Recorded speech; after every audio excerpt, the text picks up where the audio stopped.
everybody. Welcome to the Mike Council Plumbing Podcast. We don't know what we're going to talk about today, but we do know this. We're going to have fun and we think you'll enjoy it. And at some point, one of us will say something that will leave the other completely gobsmacked. We have these conversations all the time. We're just letting you in on the down low right now. Now you can see why we had Gary as our first guest. If I can get a word in edgewise, it's going to be a miracle because he's got so many stories and has such a colorful life that if you've been with him or around him or know him at all, you know that there is no story that he can't tell that you'll be interested in. You know, it's those words like colorful. Don't you love that? You know, now we've all learned that, you know, when you hear about the rustic cabin and when you have that colorful life, it's the euphemism for a bit of a train wreck, but it's okay. I survived and it's all good. How are you, my friend? Good. What's new in your world?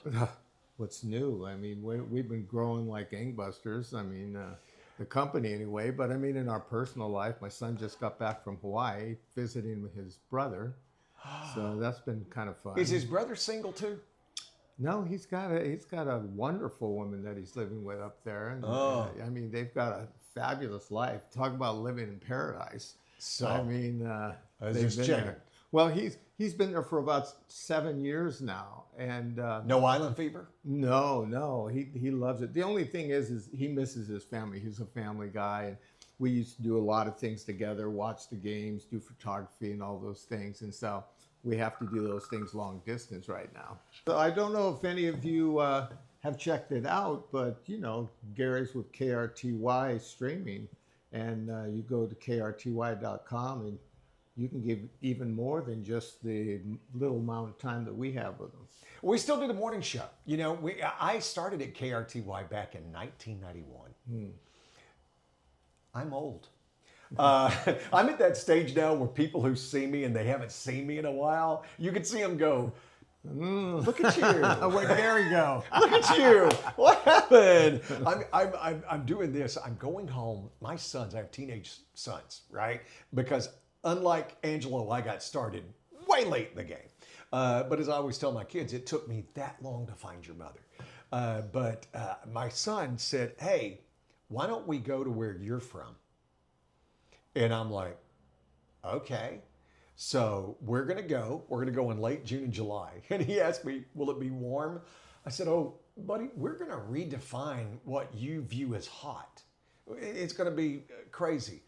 But going back there and having that experience of going back and seeing all of these places and being around that and just having that time to reconnect, it's cool because I've been here forever. I've lived here twice as long, almost 3 times as long as I lived in the state where I'm from. Where are you from, Gary? Alabama. We like to call it LA for Lower Alabama. I grew up on the Florida-Alabama line. True story. I went to high school in Alabama. My brother went to high school in Florida. We lived in the same house. We lived on the state line.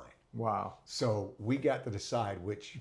Now, technically, we lived in Florida because Florida had no state tax. But my mother said it really didn't matter because we didn't have enough money. We never got taxed.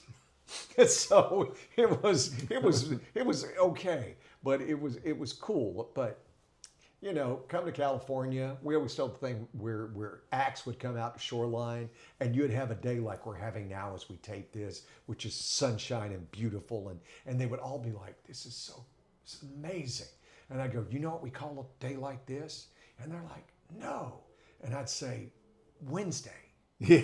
That's what we call a day like this. So this is cool. You've been here forever, right?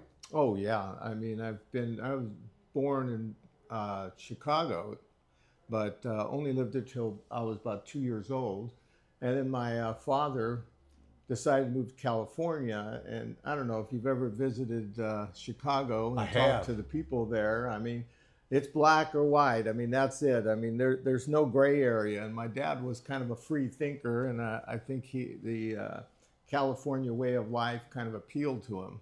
So he dragged us all. We had, 5 kids in the family. So he packed us all up, threw us in a car, and took us to California. So I've been here ever since. So I've been here 72 Where years. were you in the order of the 5? I am the second oldest in the group. I've got an older brother that's about 8 years older than me. And then there's me, my sister's 1 year younger. And then I've got 2 more brothers that are younger brothers. But kind of crazy. I mean, he did that. He lived here for most all of his life. And then he used to work for the post office. And, My mother worked for the post office. Was Look, she we just learned carrier, something out or- new see, about each we other. didn't even know that. They may even knew each other. I doubt it. She was in Alabama. She was out here. He was out here. So anyway, so he moved out here. When he moved out here, because he had 5 kids, he worked 3 full-time jobs. He worked at the post office full-time, then at the Monarch Match Company making matches, and then he was a full-time insurance adjuster. And so he was a pretty busy guy, but it was kind of funny, growing up, because every year he would go back, he'd load us all up in the car and go back to Chicago to visit. Much like what you were saying, you go back there and you see all of these things that really haven't changed much, and it was funny because my brother was old enough to drive the last trip that we took back, and we were driving in the car, and we're driving, and my dad's tired, so we had this old Hudson Hornet where the seats would fold flat, so he didn't want to stop at the motel or anything, so we drive straight through. And so he'd take turns driving with my brother. Well, seats are all down. My dad's tired. He's sleeping. Me and my brother are up. We're driving along in the car, and all of a sudden it starts to rain. So we don't want to bother my dad. We keep driving. And pretty soon the windshield wipers go out. And so we still don't want to disturb him. We know how he doesn't like to waste time. And so my brother said, "Take off your belt." I go, "Take off my belt." He says, "Yeah, reach over and put the belt around the windshield wiper, and you can work the windshield wipers with the belt through the side window." I go, "Okay." So I put the belt on there, and I'm going like I've never this. heard this story. And this is it. I'm going like this, and the windshield wipers are going, and we're going, and we're doing fine. And then all of a sudden, the lights go out. And so this is a true story. I'm not making this up. That's why you can't find a Hudson Hornet No, anymore, because it didn't work then. That's right. So I'm going like this, windshield wipers. My brother has a big flashlight. He's got it out the window. He's flashing it out there. And I'm going like this. He's got the flashlight. And we're driving along, and we're thinking, we're not going to lose any time. Well, we're going. And after a while, the brakes go out. And so now we got the windshield wiper going. He's got the flashlight, got no brakes. And we figure it's time to wake up I was fixing to Dad. say on the bingo card, I'm waiting to see what does it take to wake up Dad. So now we wake up Dad, and my dad looks at us and he says, "What the hell are you kids doing?" And I go, "Well, the lights went out and the windshield wipers went out, and then the brakes went." He said, "The brakes are out." He said, "Find a gas station, pull over."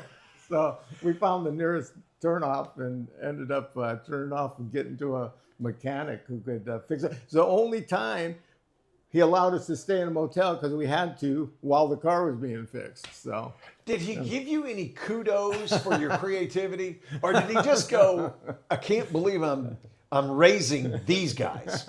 Or- well, I don't think he saw it as odd, because he was always an inventor. I mean, he invented way before anyone had a pitching machine. He had taken surgical tubing and got a hard ball, and he'd wrap this cord around it, and he'd take the cover off the ball, wrap the cord around it, dip it in rubber cement, and then he'd sew the cover back on the ball. And then he had this device he could attach to the garage. He could pull it back and let it go, and it would come over the plate, and you would hit it, and you would be actually hitting a hard ball.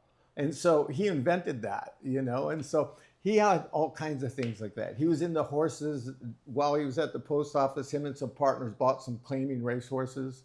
And so they used to race the horses in claiming races. And He eventually, when he retired, moved to Kentucky and raised thoroughbred racehorses. You're kidding me. No, that's what he did. Wow. Yeah. Did he? I mean, it seems like there's some money in thoroughbred racehorses. I mean, because we've seen it, right? I mean, that's where they go. That's how they make their money, is when they go stud them out. So, did you have horses when you were in Alabama? For dinner. we Now, did you have horses for dinner, or did you invite them over? No, I grew up around horses. I grew up on a farm and stuff. And all the people who romanticize horses, good for you. They are evil creatures. I have been bitten by horses. And have you ever been bit by a horse? I've never been bit by a horse. So they have big square teeth, because what they do is grind the grain, right? So they aren't sharp, but they have big square teeth. So when they bite you, it's just like somebody took two hammers and went bang, like that. And then they will throw you off at it. Even a horse you love. And I've had people who love horses have had horses just some days don't want to deal with it, right? And I threw up a horse. I was riding horses with my buddy. There were four of us. And my horse decided it wanted to go home. So it took off. I mean, just arbitrarily took off. That's and this crazy. was the first time I've ridden a horse. And I'm like, hey, stop. No, knock it off. Knock it off. And all of a sudden, because it's going around this gate, and I see this gate, and it is a 90-degree turn. I'm not the smartest guy, nor am I great at math, but I can do a little math. And I said, if this horse takes a 90-degree turn with four legs, while I'm sitting on top of it, trying to hold on to it with two legs, because if you've ever ridden a horse, your hands are worthless. They're just there to guide it, right? You're not stopping a horse with your hand. So what you're trying to do at this point is just squeeze and hold on. And this horse hits that bank, and I fly. I fly a good 10, 12 feet. Now, the most amazing part of this story is I fall into this big bed of soft dirt. Why was there soft dirt in South Alabama? I know you didn't ask that question, but you're going to get the answer. Because the day before, they had dug up this tree root about that big. And it was so big, they got it up, they chopped it out, and they had torn up the dirt, and all they were able to do was roll it over. So I missed this tree root by about that far and hit the only soft spot around. Oh, jeez. And that, as I look back now, I'm a man of faith. I look back now and said, I can see God going, I got you. Don't worry. I got you. We're going to do that. So no, I was never a big fan of horses. Yeah. I never had a problem with Alpo or any of the dog food companies. So See, I was a big fan of horses because my first camera I acquired because of a horse. My dad used to do the claiming races, and so he had this horse called Nicholas. And so he told me, he says, you know what, we're dropping him down in class. He should win this easy. So I took $10. He was 10-1. I put $10 on the horse. This horse broke out. He started running. He was 1 length ahead, 2 lengths ahead, 4 lengths ahead, 15 lengths ahead, and stayed ahead the whole time, all the way around he won. So I ended up winning $100, went out down to San Jose Camera and bought it was a film camera at the time, but it was one of those old Pentax film cameras. And I still actually have the camera today. well, as you can tell, a lot of these photos, we all think we can take a picture, right? Yeah. And isn't that crazy to remember when there was, and I think San Jose Camera is still open. Yeah. Which shocks me, right? I mean, it does. Whenever I go into like a pharmacy, like CVS or Walgreens, Yeah. and they still have a photo department. Yeah. Which, Yeah. I mean, bizarre. It'd be almost like going and seeing a Hudson Hornet dealership. Yeah. Because it's just so weird. But it's fascinating. And I've got a buddy of mine who's just like you. He can see a picture and then take it. Yeah. And I literally was with him one day, and we were in Mexico at a beach, and there's this tree, and all of a sudden he sits back and he's got a camera and he's doing this, he's doing like that, and there's something, he takes the picture, and it's digital, and he shows me the picture. Yeah. And I'm like going, that's not there. Yeah. What you're showing me, that I'm looking at it. Yeah. And that's not there. Yeah. And he's like, yeah, well, I was just looking at this and that. And I'm like, dude, that's borderline creepy. Yeah. That you could look and see what's going to be. and see what it could be. Yeah. Yeah. Right? And that's, I think, a great photographer Yeah. doesn't see the reality of it. Yeah. Like, I guarantee you that picture of the Shark Tank didn't look, if I was standing there watching it with you, it didn't look like that. Well, even this one at the end, can you turn the camera, Angelo, and show the pictures? Angelo took these pictures, my son, Angelo. And he's got the gift behind too. the scenes. He's a little shy. But these pictures Angelo took, and if you look at that last soccer picture, I mean, just to catch that to where the ball is up and there's a shadow right below the ball, and the angle and the of Earthquakes guy, logo. Yeah, all of that, it was just done so well. But you know, the two of my sons are really into photography. One of them's Angelo, of course, and then the other one is the son he went to visit in Hawaii, Donovan. And so Donovan has gotten back into film camera, and so he's gotten some film cameras and he's taking pictures with film, and you get a whole different kind of look. You know, the whole aspect is different. The warmth that you can get and the different feelings you get. So he almost doesn't shoot digital at all anymore. He just loves shooting the film camera. I'm just bad at it. I mean, you know, when you're doing something like with, you know, even my family and stuff, and my wife will go, take a picture of me and the boys. Yeah. And I can get you in the picture. Yeah. And I can push the button. But to hand the phone to my son and have him take a picture, Yeah. it's like, It's in focus. there's so much. Right. There's so much that it is right there. And it's not that I'm incompetent. I think people who've blessed with that eye. Yeah. It's like, and one of the other things that Angelo does is he's a songwriter, right? And I've known songwriters. I talk to songwriters. I deal with songwriters all the time. And I've explained to them that you have to think a certain way to hear a song. Mm-hmm. And that's what makes it cool for the rest of us, because we don't. Yeah. We don't think of certain ways. We don't see a thing. We don't. I hope at some point, Angelo recorded songs with his daughters that he let me have a copy. And they were little bitty girls, and they're not. Matter of fact, I have one of his daughters on my podcast. Check it out, GraceScottThomas.com.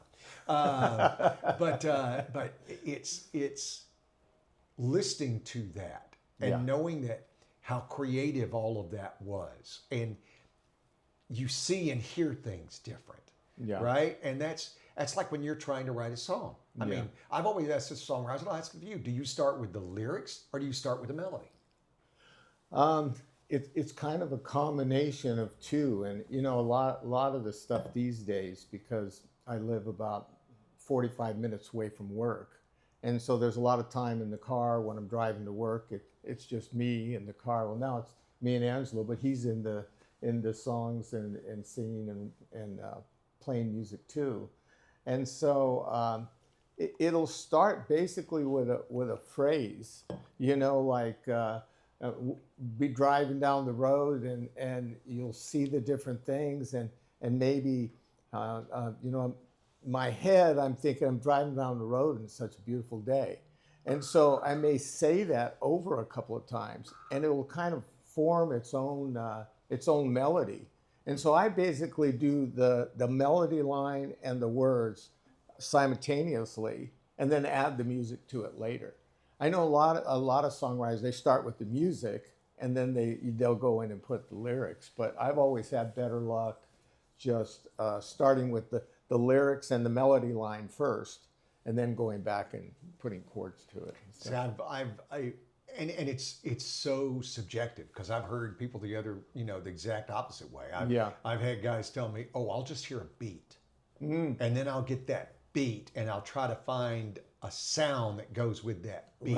Right. And then once I get the sound, then I start, and they'll go through they they used to keep notebooks. What they do now is they have the thing on their phone where they'll say, and I'll share this story. I was out to breakfast with a buddy who's a songwriter, and he was telling me how he was teaching his son to drive and going through the teenage years, and his son made a mistake and they almost had a wreck, and he was saying, "Hey, you've got to focus." And his son went off on me. He goes, started yelling at me and screaming at me, and he goes, I got through with him, and he said, nobody talks to me that way, and I looked at him and I said, but her. And he goes, what? I said, his mother. Nobody talks to me this way but her, and she's earned the right. Right. And he pulls out his phone and he goes, nobody's talked to me like that way. And you can see him, he was like, all right, okay. And I'm like, will you write that? He goes, I don't know. He goes, I may be in a songwriters meeting 10 years from now. Yeah. And I may go through that and I may bring it up 7 times and nobody says anything. Yeah. But I'm in the room with the right person, and all of a sudden I said, well, you have to make sure you tell the story. Yeah. Because you need to write that story in a song. And you and I talked about that. Some of those things that you've done on your songs. It was about what you were going through in your life. Right, absolutely. And how things were happening and moving through that. And it's just, I'm always just intrigued by capturing the moment. With for the photograph, you can capture the moment like we talked about, that ball bouncing with the shadow. Right.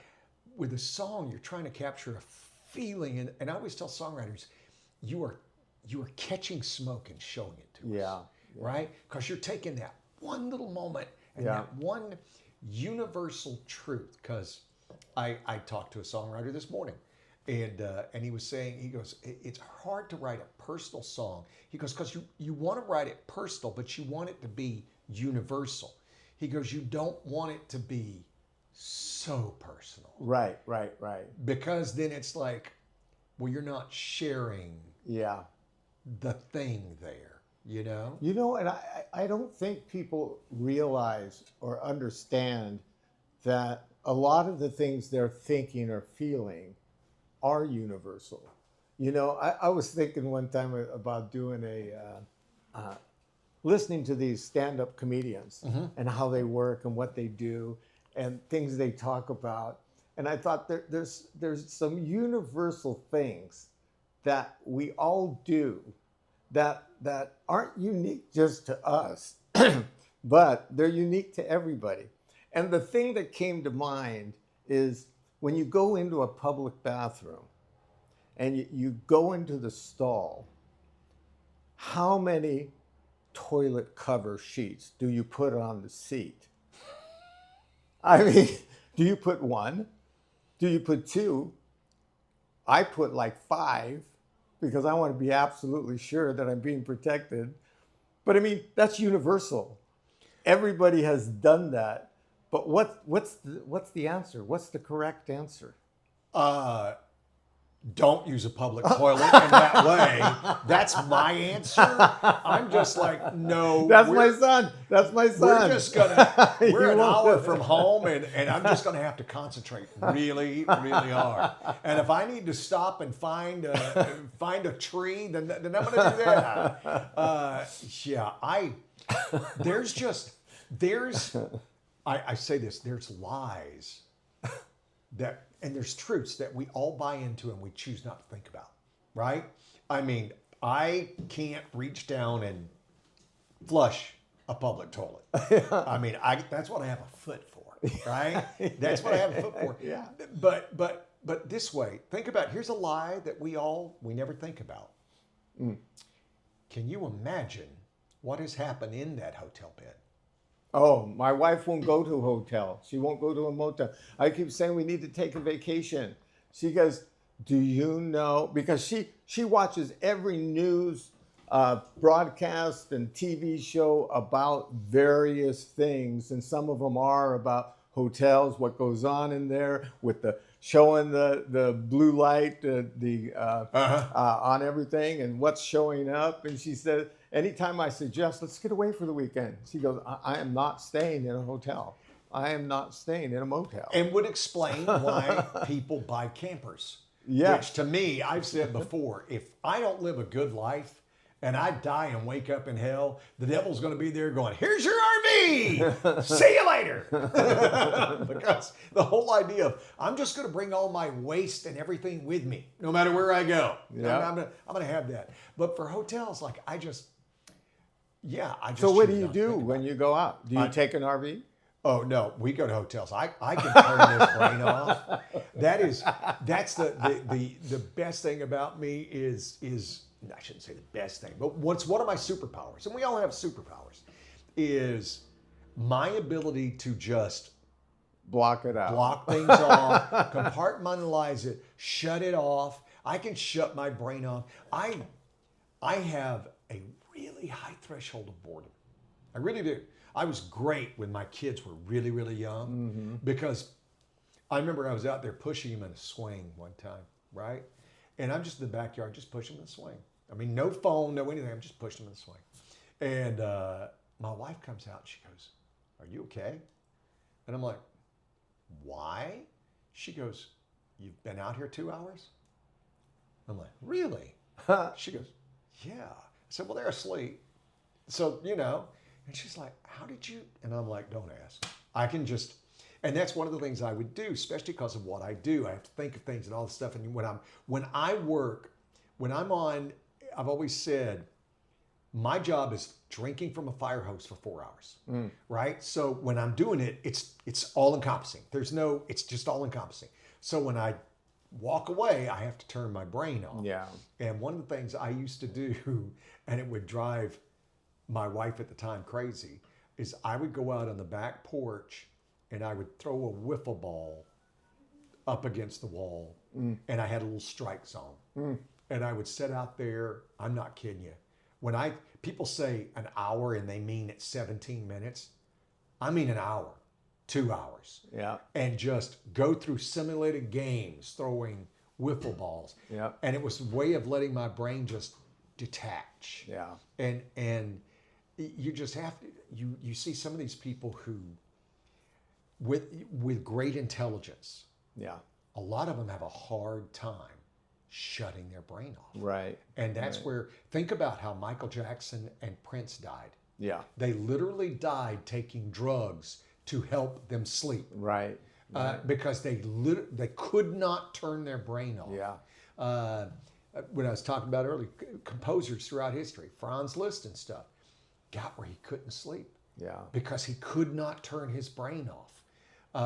And luckily, I'm not that smart. And I'm thrilled about not being that smart. Yeah. When I see some of these people who are like uber geniuses, I mean, really, not to get political, how much sleep do you think Elon Musk get? I don't see a lot. I don't see somebody who can sleep a lot figuring out how to catch a rocket with chopsticks. Yeah. You got to really go deep and be thinking about that a lot to even come up with the idea, and then let's make it work. There's something to be said about the intelligence that we're all blessed with. Right. And it's with you do so many things and so many other stuff like that, but you also have that ability to go, hey, we can go out to breakfast and talk about anything. Right. Absolutely. And that's the joy of it. And you can sit down with somebody and talk about plumbing. Yeah. You can go down that route. And you and I have talked about it so many things about your story. And I'll be back on another episode of this podcast. We'll keep going down on this. Yeah. But talking about the things you've done so many different jobs and you've raised these kids and all this stuff. And where most of us at your age, most people would be like, hey, I'm just going to hang out. Yeah. And you're like, no, I've got so much to do. You are literally one of the busiest people I know. Yeah. And it's because you have this gift and you have the impetus to keep sharing it, which is awesome, which is one of the reasons I love you and love hanging out with you, because you always inspire me. Yeah. I'm always like, really? Am I really working out that hard? I mean, have you seen Angelo Gary? Have you seen what he's doing? What are you doing? I'm talky. So, Well, we're only here for a certain amount of time, and I've been blessed with 7 children, and all of them are just fantastic in their own ways. They all have different talents. I mean, got one into computers and photography, another one into photography and building, another one into camping and computers, some girls that live up in Idaho and Utah who are raising beautiful families. And that's the fun. I've talked about kids, and I said this before. I said this on the air one time, and this lady sent me an email because she was all mad at me. I said, because I think kids are great. I think they're wonderful. I think everybody who wants them should have them. If you don't want them, if you don't find yourself in that, don't. If you're on the fence, and I was talking to a couple years ago, and they were talking about, well, we're thinking about it and stuff like that. And we were just having this long conversation. And I said, you really need to be able to embrace the drudgery. yeah, And we say drudgery is a bad word. It's not. yeah, And when I say the drudgery, it's the stuff you need to do all the time, every day, without thinking, without brushing your teeth. Right. That's drudgery. Washing yourself, doing dishes, laundry. Yeah. That's drudgery. And with kids, it's a lot of drudgery. It's feeding them and cleaning them and all that, and guiding them and stuff like that. But the beautiful thing, unlike laundry, which is just, okay, now I've got clothes I have to put away, right, is you get that.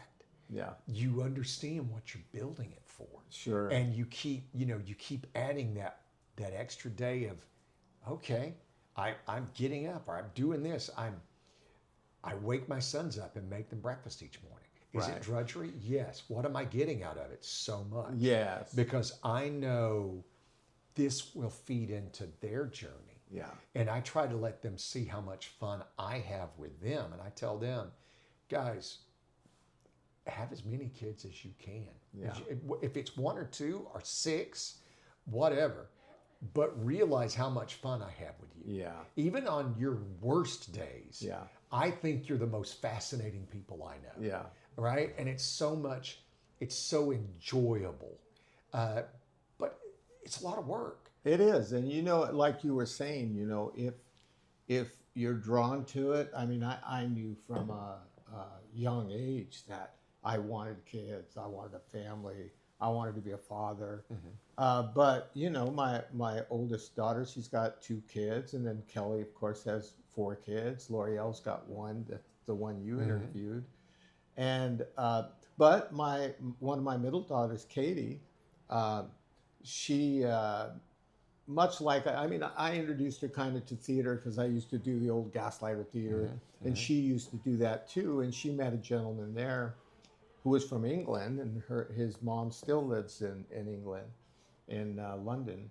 And she met him, and they enjoyed their lives. They've been together a long time. They travel, and it's funny because at one point we sat down. We were at lunch, and we're talking about kids, and she's telling me that she doesn't think they're probably going to have kids because they enjoy their life the way it is. They don't feel compelled to have kids.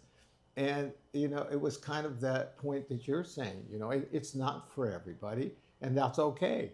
You don't, everybody doesn't have to have kids, and that was great, but you do miss out on some little moments. And I have to tell this story because it's one of my favorite stories, and I want you to come back with one about your kids when they were younger. And this one absolutely has to do with Angelo. And it's my favorite story, and I know he's rolling his eyes because he's heard this story a million times. So Angelo was young. He was about maybe 4, 5, 6 years old, around that age. And his older brother was playing basketball in high school. And so we went over to see his game, and it was at a local high school, San Lorenzo High. And so we go to watch him. So me and my wife and Angela are going, and my wife didn't want to scoot past everybody and sit in the middle, but him and I did, you know. And so she sat at the end, and we went down and sat in the middle. So we're sitting there for a while, we're enjoying the game, and pretty soon I see Angelo, he pulls a piece of candy out of his pocket. And he looks at me and he says, can I have this? And I go, sure, go ahead. And he looks at me, and then he looks down at his mother at the end of the bench, and then he looks back at me, and I go, you know, I'm your parent. I can't make a decision. And he kept looking at his mother and go, hey, if you want to go ask your mother if it's okay, you go right ahead. So he got up, he squeezed past everybody, went down. I see him having a conversation with his mother. He turns around, he comes back, he sits down next to me, unwraps the candy and pops it into his mouth. I go, well, I guess you got the approval from your mother. He says, no. She said, no. He says, but you're a parent. You can make that call. But the intelligence at that age, you know, just, it blows you away. And those are kind of the little things. I mean, that story's going to live with me till the day I die. And I've got 100 of them, and I'm sure you got 1,000 of them. Well, it's the most fun. I mean, they'll say stuff. My son, when he was about 6, he looked at me and he goes, why do we say one? And I'm like, what? And he goes, why do we say one? Why don't we say one? And I studied English Lit in college, and I'm like, I don't know. I'm going to find out, but I don't know, because we don't have, and Ouija doesn't count. You go, oh, Ouija, because it's the only time that that we start with the W sound. And one is O-N-E. Ouija, let's just throw all sorts of vowels at it, right? That's what it is. O-U-I-J-A. It's not even a word. It's not. It's just Ouija. Let's just define that sound. So it wasn't a word. The truth of it is, one, you can go uno, dos, tres. Well, we decided as a language-speaking country, we would just pronounce it that way. There's no rules. There's no nothing. We just all agreed that we would say one. That's it. And I'm like, but who thought of that? I went through my entire life and never said, why did we say one? Yeah. But my son did. He was like, what is it? And I try to encourage people to have kids. Listen, our population needs kids. The United States birth is going down. Oh, yeah. And hey, all of you folks with Social Security and stuff, you ain't gonna be there. They paid for it, like we paid for our stuff. But it is, I encourage everybody to have it, because it's just, if you're up for it. Yeah. Right? Right. But I don't want you to have it if you don't, but if it's so rewarding. And I did not truly know what I was put here on this earth for until my kids came. Yeah. And I found out it wasn't to do a radio show. It wasn't to do anything like that. And I explained to my kids one time, I'm like, I spent the majority of my life being as selfish as you could be. I thought of me first thing in the morning, and I was the last thing I thought of at night. Yeah. I was number one on the list. I am now 5th or 6th on the list. And what I have learned, the farther I move down the list, the happier I get. Yeah. I think that's where a lot of, when you get so self-consumed, Right. that's where a lot of dark is. Mm-hmm. And when we start living for others, and just look at it. I mean, the number one cure for getting rid of anxiety, gratefulness and volunteering. If you're grateful and if you volunteer, they're using volunteering to treat depression now, because they found out how much it does for us when we make something about others instead of ourselves. Right. And feel free to take that advice and run with it. And that's where I've learned we all have bad days. And it doesn't mean you're not going to get a bad day. But I had a bad day or something, and then you just remember all the things that happen in your life. Yeah. This is truly one of the best times to be alive. Yeah. I this thing the other day, would you rather be tremendously rich but live 400 years ago, or would you rather be what we call poor today? I'll take poor today. Yeah. You know, what are you going to buy 400 years ago? What are you going to buy? You're going to buy a new set of armor? You know, how much better is your food going to be? There's no indoor plumbing. There's no indoor heating. There's no indoor cooling. Right. No matter how rich you are, Yeah. there's no instantaneous the things we take for granted today. Yeah. There was no aspirin. There was no any malady you had. Here's a leech. So it's amazing. Right. We are all born at the time we're supposed to be here. Yeah. You know, and finding the joy in what you've been blessed with. Yeah. Sometimes, again, not to get a lot of political, but I think a lot of our problems is, I always said this, and I've shared this with you. If you don't have food, you have one problem. Yeah. If you have food, now you get to have all the problems. Right. Anyway, thank you for being here. I did the outro. Should I do the? I did the intro. I should do the outro. Yeah, right? yeah, absolutely. Gary, thank you so much for coming. It's always fun to spend time with you, and spend time in front of the camera is even more fun. But look forward to having you come back again. Well, as I always tell you every time I see you, I love you. And thank you. I'll look forward to doing this anytime you want. Sounds perfect. Thanks, guys.